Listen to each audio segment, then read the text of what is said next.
The unsurpassed, penetrating, and perfect truth is seldom met with, even in 100,000 myriad kalpas. Now we can see and hear it. We can remember and accept it. I vow to make the Buddha's truth one with myself. Homage to the Buddha, homage to the Dharma, homage to the Sangha. It's been very difficult to try to prepare this talk. And all I have is a lot of chaotic notes. So please bear with me if it doesn't make sense.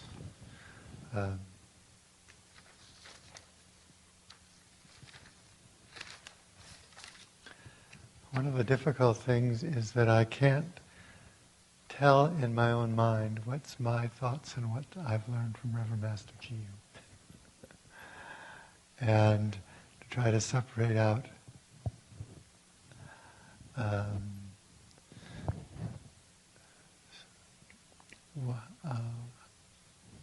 what she was like or what her teachings were like.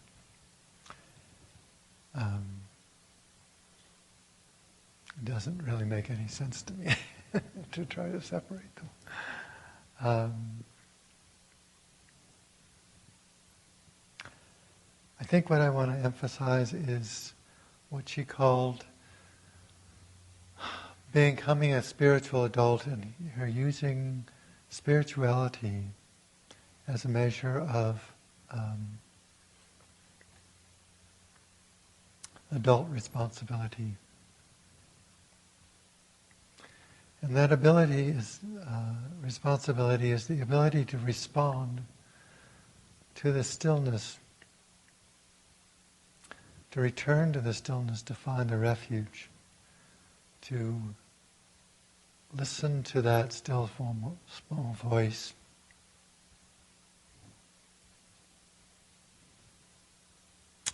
Including my own weenie voice that nobody could hear. And to respond to that, everybody has an intuitive sense of the eternal or the unborn or the Buddha nature. And it's a question of learning to listen to that. Everybody who comes here has already listened to that, or they wouldn't be here. And what you're doing in meditation is learning to deepen that relationship you have with the unborn.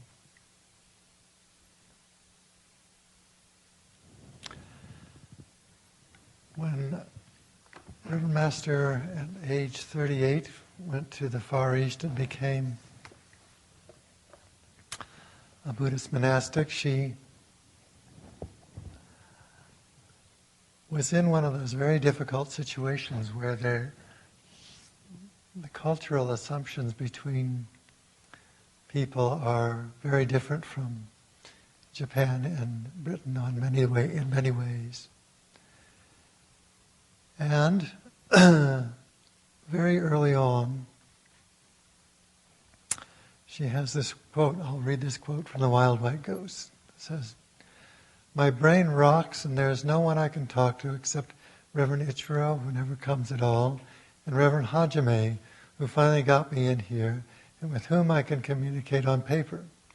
The only thing I can possibly do in order to learn anything is to accept in blind faith everything that is happening to me, believing that it is all for my good, whatever it may be. If I do anything else, then I shall always be saying, this person is good and that one is bad. I'm here to get beyond the opposites. I must stop discriminating. Whatever happens, whether they like foreigners or not, I must see that what they do as being intrinsically good at all times, even when it works against me. If I do not, then indeed I must surely go mad. I do not understand what has happened to me since Sesshin. No one can tell me because they cannot speak English. I seem to sit still in transient darkness. The place I found during Sesshin has faded." One of the things she mentions about this book, The Wild White Goose, is that the first thing she says is it's going to be useless if you don't read the annotations. And some of those annotations are like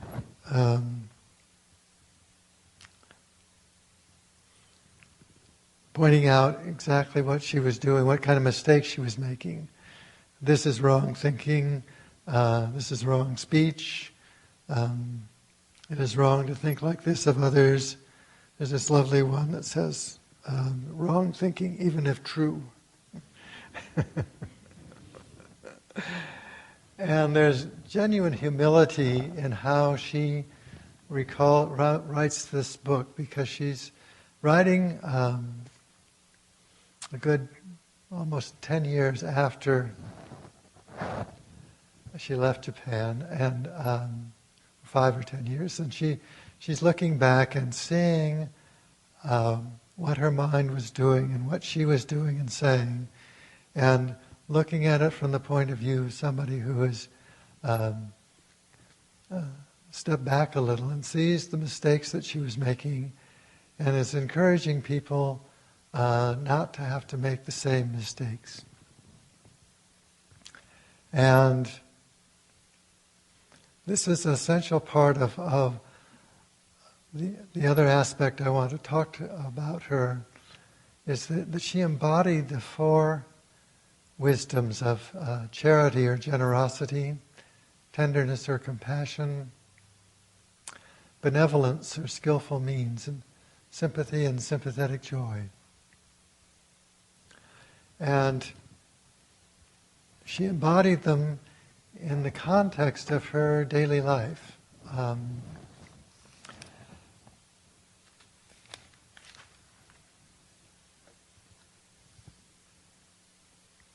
She knows already when she goes to Japan, she's had enough background in Buddhism to know that, for example, in that one quote, she needs to be able to get beyond the opposites. And this is exactly what Shakyamuni did when he left home to find the cause and cure of suffering.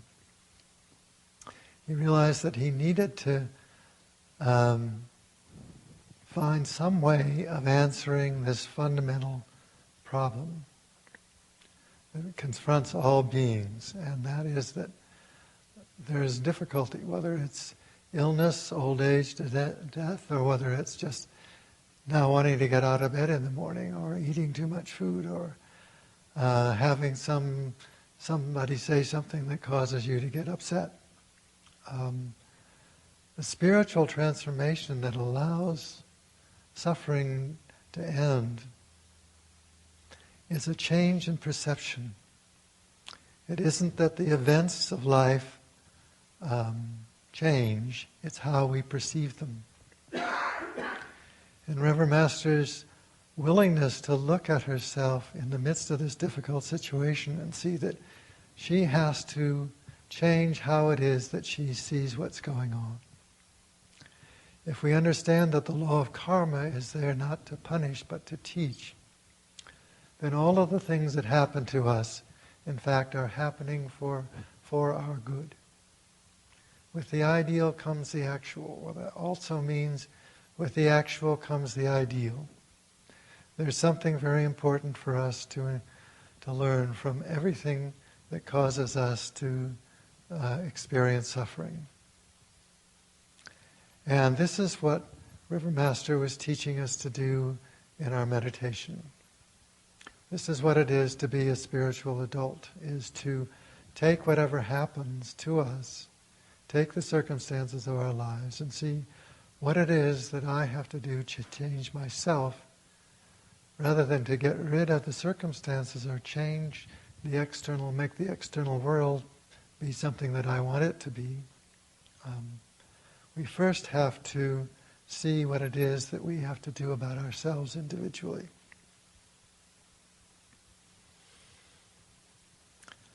The Wild White Goose ends in November of '69.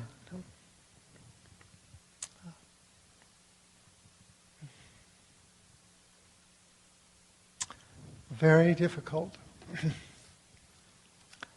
transition for her.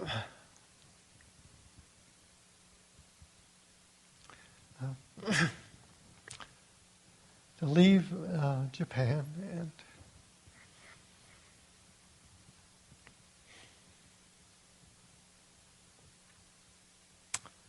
come to a new land.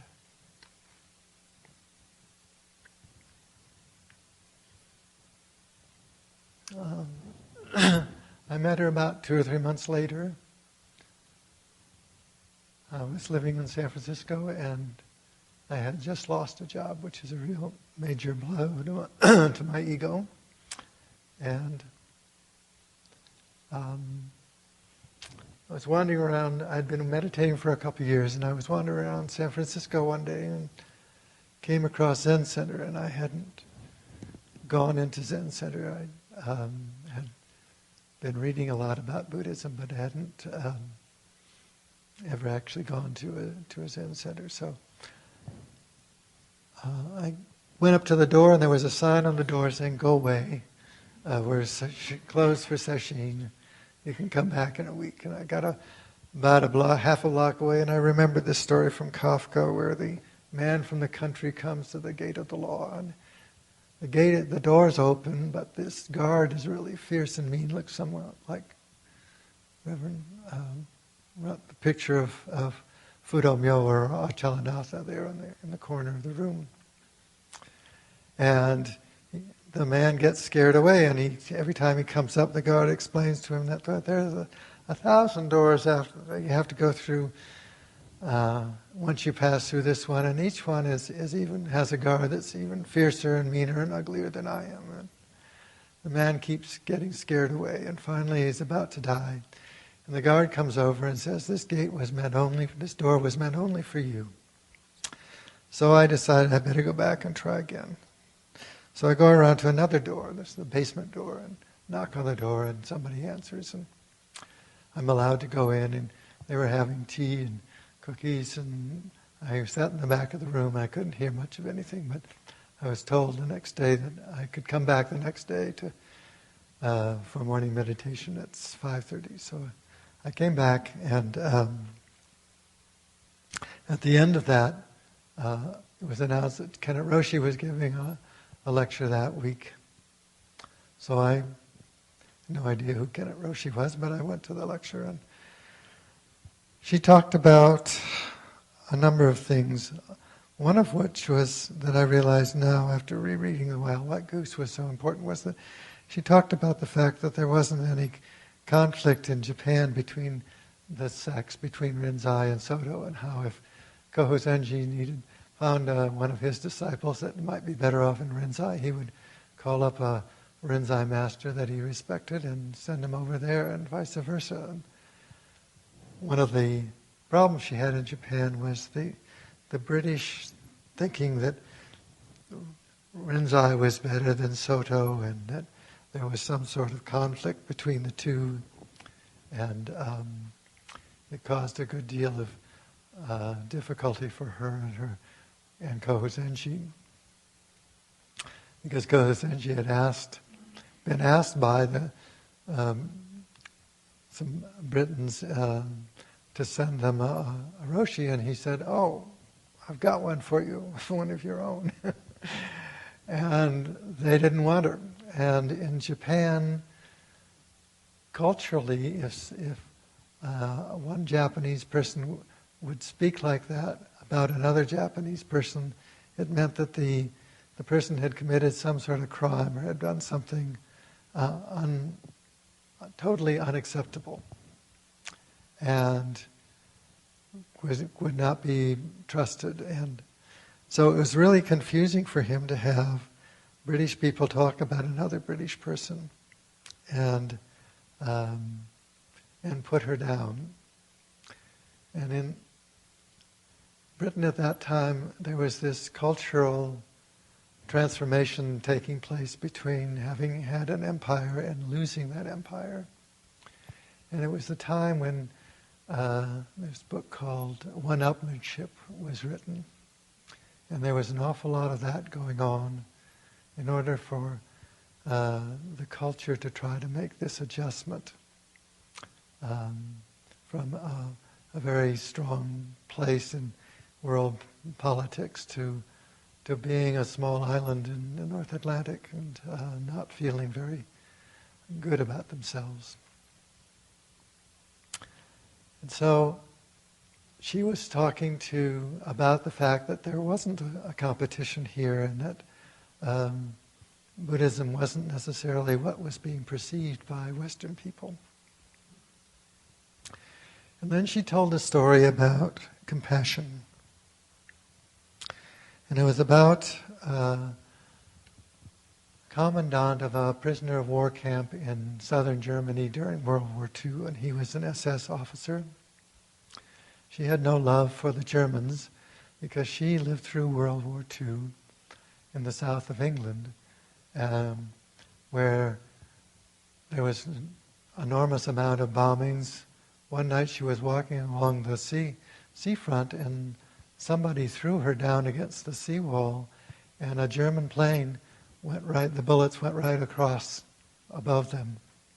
And she would have been killed had she not had this unknown stranger throw her down against the wall there and have the bullets go over their heads.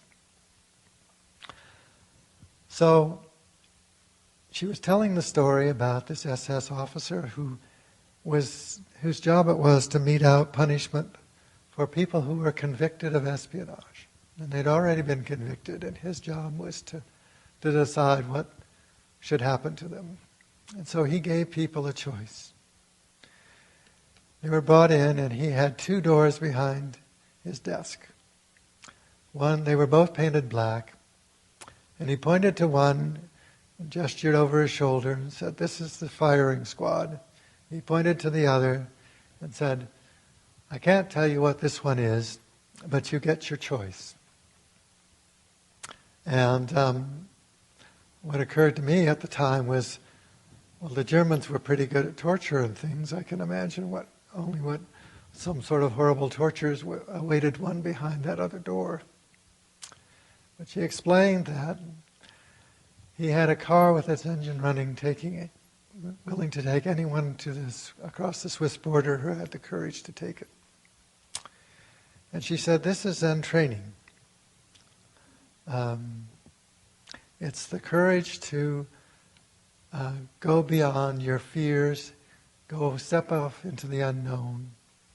She said, most people will take the firing squad and just live out their lives in the same old passion patterns that we'd been born with hundreds of times before. And compassion really is making that choice to step beyond the familiar, to risk the unknown. And even if it is torture worse than anything you've experienced before, she certainly had a bit of that in Japan.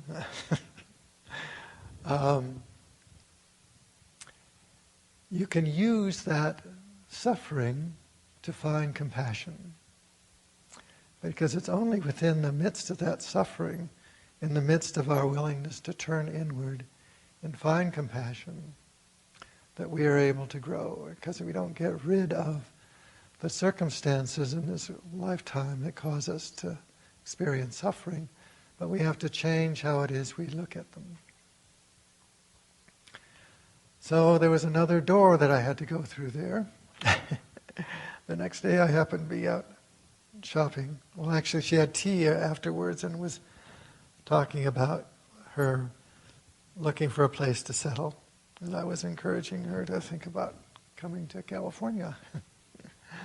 But this was California in the 1970s, and the culture there was very different from anything she had encountered in either Britain or Japan.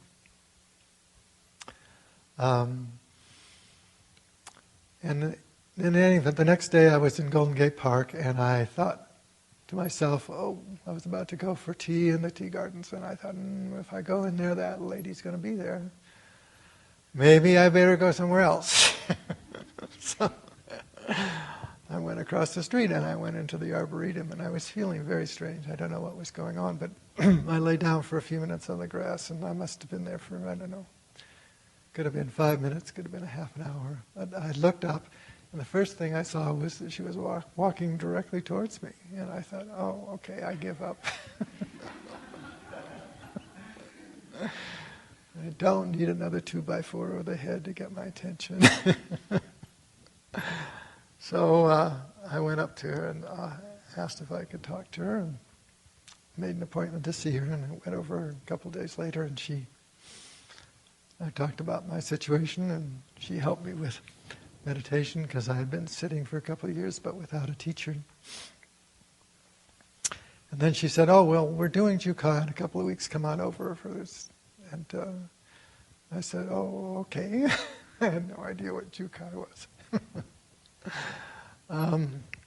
But we did Jiyu-Kai, and all the 5 ceremonies were done in her little apartment on Arkansas Street in one day, and with Mokurai and Yozen as her 2 assistants. And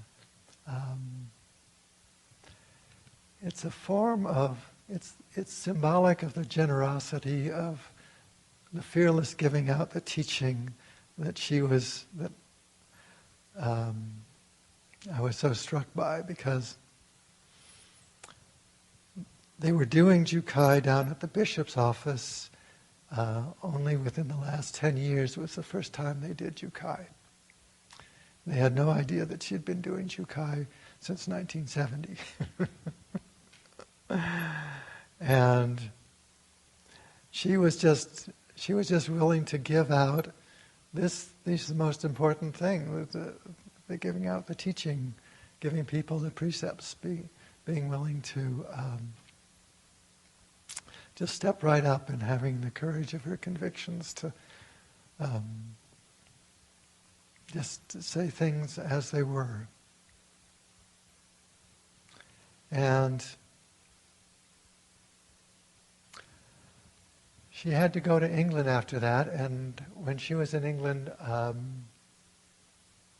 she had to sort out her visa to get a visa that would allow her to be a permanent resident. So while she was there, she was told by the people that she had practiced Buddhism with in London that she wouldn't be welcome to come to London. And I think they did arrange for her to have what she referred to as a haystack in Gloucester, which was a barn, where she did a 2-week sesshin, and a number of those people came back to America with her, and she did another retreat at Spode House for both the Catholics and Buddhists, and she did a number of talks, and was quite active. She was amazingly energetic. When I first met her, I was kind of struck by the fact I didn't realize how many ideas and opinions I might have had about what a teacher was supposed to look like or be. First of all, being a woman. Secondly, she didn't look very well, and I discovered only later that she had just had another cancer operation. She had just discovered she had diabetes that she had contracted from the malnutrition in Japan, and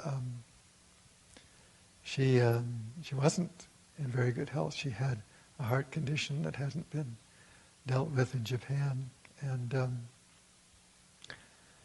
but she spoke from a place of certainty, and this is what I heard in my own heart.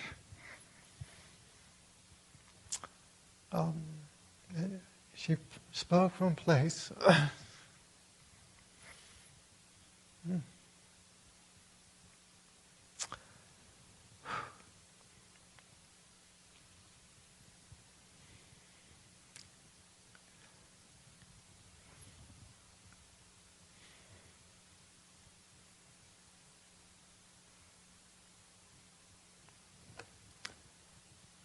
of the certain knowledge of the eternal.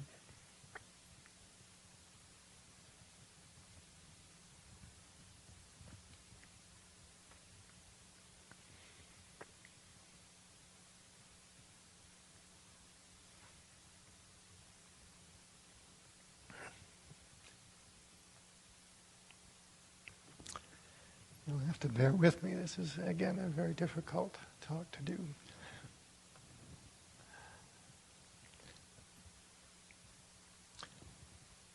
When she came back from England, her little apartment in San Francisco wasn't big enough for the people who were there and had come with her, so she found a place in Oakland called the Dharma, what she called the Dharma House, and she had seen the property up here in Mount Shasta before she left for England, and she realized that this was a really good opportunity. And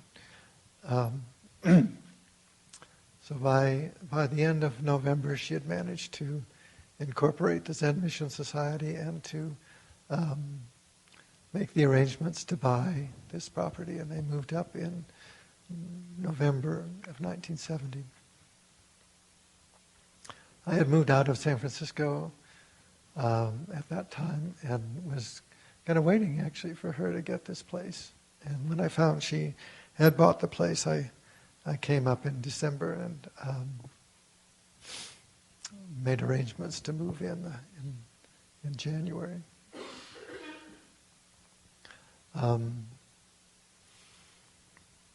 of the first little episodes of experiencing some fairly strong teaching on her part was somebody had come up with a U-Haul trailer, and somebody else had told us that there was some compost that we could get in between here and Weed that somebody wanted to get rid of before they put the freeway through. And we took the garden was definitely in need of some nourishment because it's just a very rocky soil. And so several of us went up and got a truckload full of compost on it with a U-Haul full of compost before it had to go back to the rental place. And that afternoon, everybody was called into the meditation hall, and there was this really strong lecture about how we have to ask first before doing things, and we can't just run off and do what we'd like to do. And it was done in what is now our Shurya, which is a room that's about 18 by 18, and it had probably about 20 people in it. It was a small room packed with people, and she boomed out her displeasure. And I thought, well, this is kind of over the top. But whenever she gave one of these, everybody thought that they had done whatever it was that she was talking about, and it wasn't always very specific. And but what she was really trying to do is teach us to ask, because this is a fundamental doorway into that heart of compassion, is asking for help. And asking, in this case, understanding the role of the abbot, because the abbot is as if the Buddha in the monastery, and our willingness to learn to ask before we run off and do something is actually a major importance. And we had a whole bunch of people there that really didn't have any idea what it was to be a monk. At that point, I hadn't been ordained as a monk. But she was trying to get it across that there was something that all of us needed to learn. And it was very significant, actually. It seemed like a minor thing at the time. But it was actually a really important talk on learning to be still enough to ask before you do something. And this is really the key to deepening our own spiritual maturity. And I was ordained in May of 1971 after trying to run away for a while and do something else, and realizing I didn't want to do that something else. And I wasn't sure that all that sure I wanted to be a monk, but I knew I wanted to study with her. And you couldn't do things halfway. If you're going to study with her, you might as well just do it all the way, because she wasn't the kind of person to do things halfway. She was going to do them wholeheartedly. We were talking the other night about doing the best you can. And I had asked somebody who was helping one time with putting some decorations up. He came up and said, "Is that okay?" And I looked at him and I said, "Well, did you do your best?" And he was just kind of realized that he hadn't done his best. And he looked at it and said, "No." So he got the ladder out, he went up, and he described it as, "I gave myself to the task," which I thought was a really lovely way of saying it. Because so much of the time when we're not doing our best is because we haven't given ourselves fully to the task. And that's what she embodied as a teacher, was just giving herself fully to the task at hand, and giving herself fully to the sitting when she was sitting, to the activity when she was working. And this idea of doing your best is really fundamental to her teaching. And it is the place from which skillful means arises. Because skillful means is the forming an intention to do good, and then finding the ways to do that. And it usually comes out of our confronting our ignorance and asking for help, and having help arise.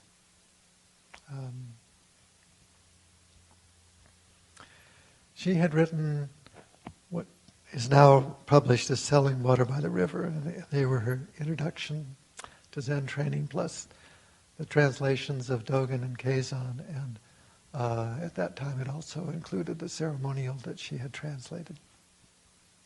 And Alan Watts she had known Alan Watts in Japan, when he brought people over to visit Zen temples, and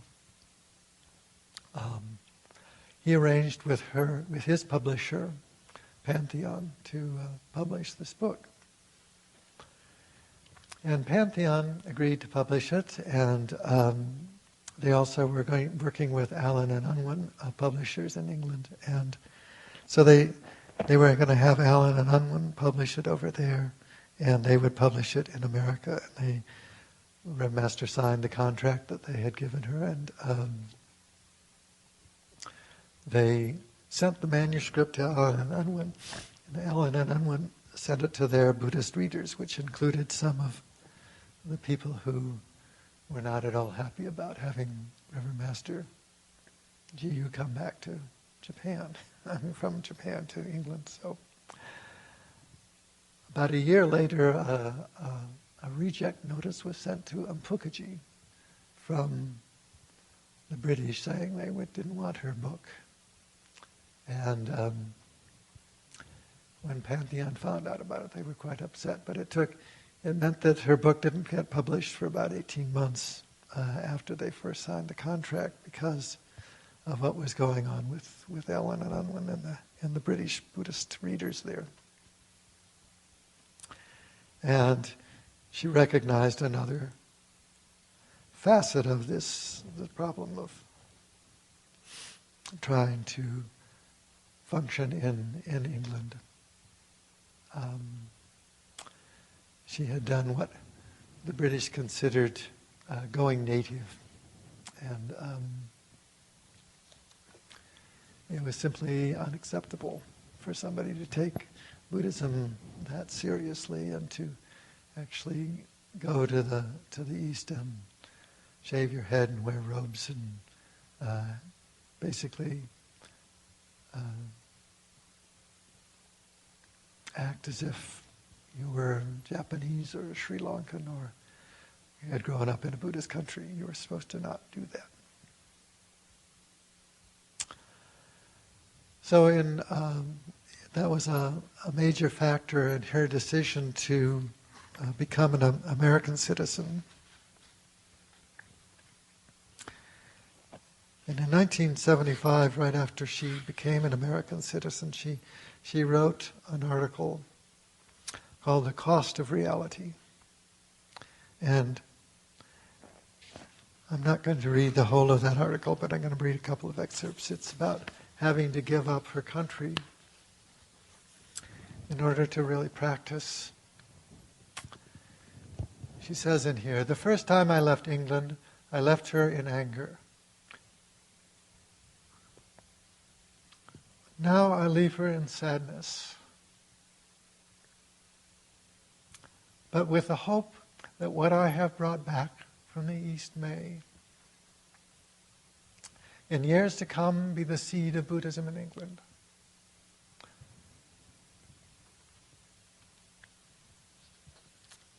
I shall never return to England. There is no point. In a roundabout way, I have told you what it can cost to have understanding. Laying one's life on the line is the easy thing. It takes as long as it takes to discover that there are some things in this world that matter a lot more than life itself, and some of these things are the precious delusions of our egos. I have known students say to me, "I sat down and I didn't care if they killed me." To which I have replied, "Then why are you still carrying around these ideas?" Do not suffer from the idea that giving up the ego is something you do once. The first time is spectacular, and we tend to be lulled into thinking that that is all that it takes. The drudgery of doing it every day of the week, every hour, every minute, of having ourselves stripped of everything we value, everything we have ever believed in, everything that we have ever loved. That is the poverty of spirit. The giving up of the ego, the price that the Buddhas and ancestors demand of those who would find the perfection of Zen. For each of you, that price will be different, but it will be no less heavy. I ask you, before you undertake this study, are you prepared for the cost? And later on she concludes this: if you haven't the courage to shave your head, to wear your robe and carry your begging bowl, in other words, if you haven't the courage of your convictions, don't come to see me, whether you are in England or America. And if you have even a stick of the raft upon which you have floated here left, know that I will take it away from you.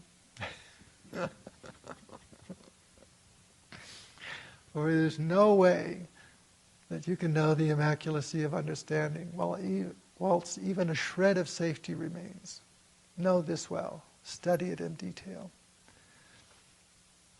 And know that my love for England is no less, although I have said goodbye to her.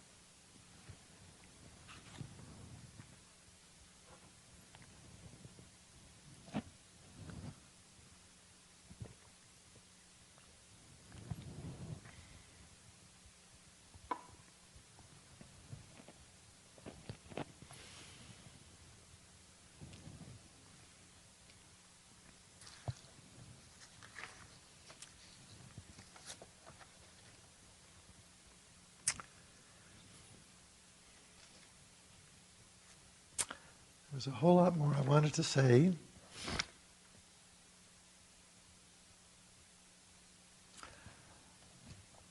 But I don't have the time. So we might continue this in the discussion period.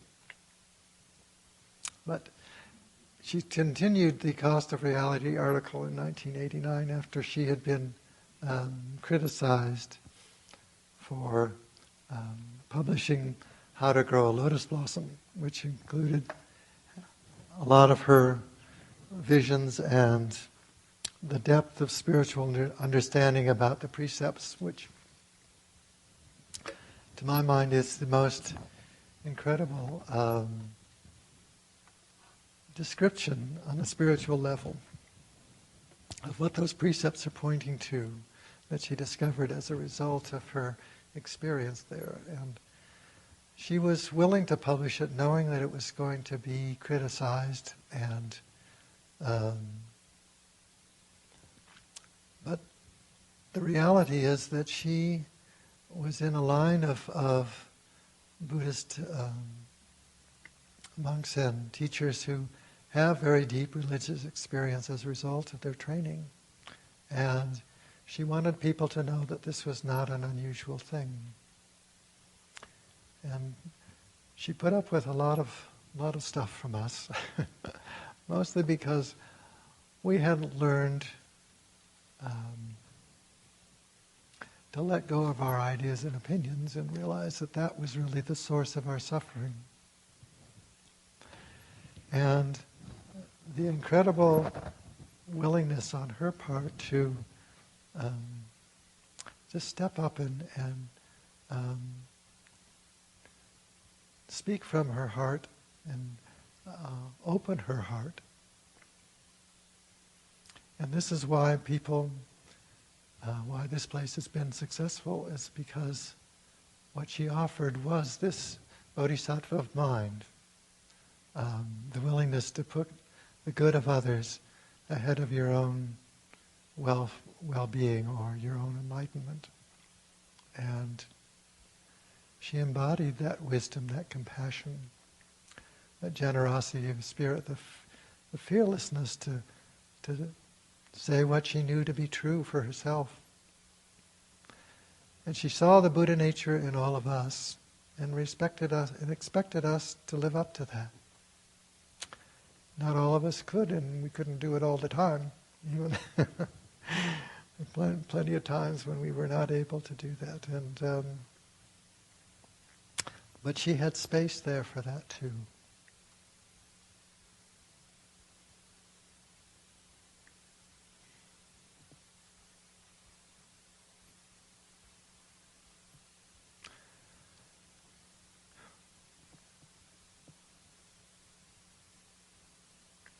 I tried to leave once, and I couldn't do it. Because no matter how hurt my feelings were about having to ask my daughter to leave when she had become a Christian, it wasn't the fact that she had become a Christian, it was the fact that she was doing this surreptitiously for several months without telling anybody or without asking. And Reverend Master had to ask her to leave, and or had to have me ask her to leave, which is even harder.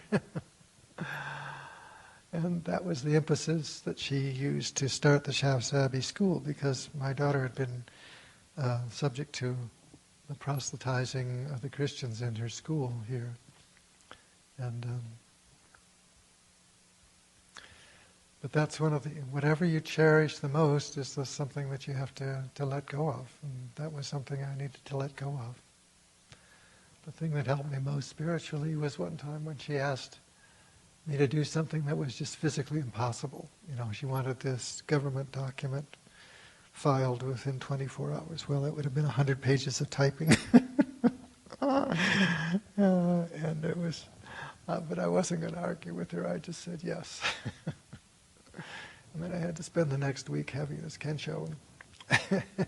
And so it was even further delayed. But what she really was asking all of us was just to give up that which was most precious in order to know the truth. And for this I'm just eternally grateful. She knew how to do it herself, and she knew what to do to help other people. Not because she knew in advance, she just took the opportunity that arose and made the best of it. Because she was doing the best she could. We all wanted to do the same. May we all learn to do our best. I have to apologize for this talk. It's not been what I intended it to be, but I didn't know what I intended it to be, except to get up and say something. So, thank you for listening. Homage to all the Buddhas in all worlds. Homage to all the Bodhisattvas in all worlds. Homage to the scripture of great wisdom.